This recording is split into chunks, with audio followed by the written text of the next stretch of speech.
इलायची म्यूजिक बजे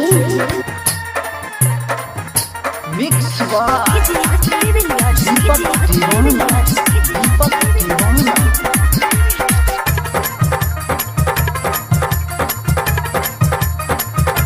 नया साल में है प्यार का बाद आया है, नया साल में है प्यार का बाद आया है।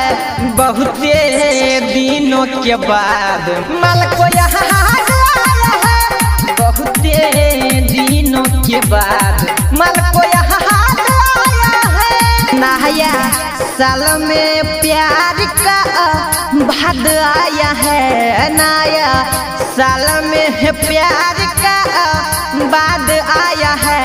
बहुत दिनों के बाद माल को यहाँ आया है, बहुत दिनों के बाद माल को यहाँ आया है।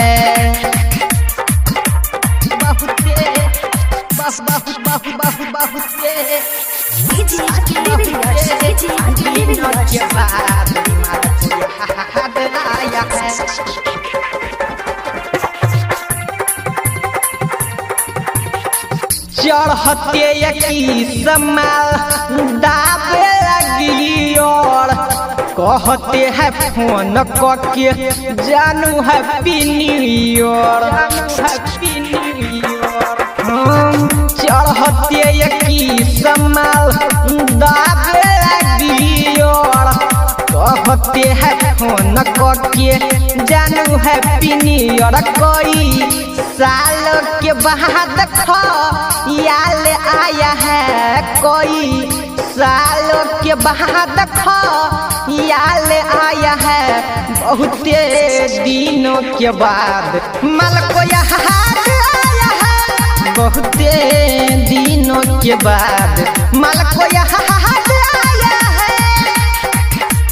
बहुत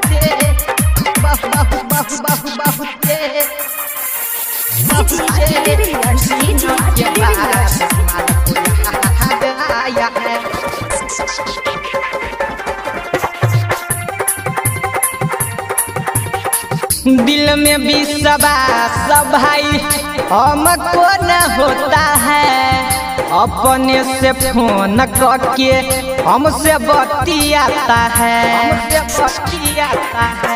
हाँ दिल में भी विश्वास भाई हमको न होता है, अपने से फोन करके हमसे बतियाता है। जेके जीगर हैप्पी न्यू ईयर भेजा है, दीपक गुंजन हैप्पी न्यू ईयर भेजा है। बहुत दिन के बाद माल को यहाँ आया है, बहुत दिनों के बाद माल को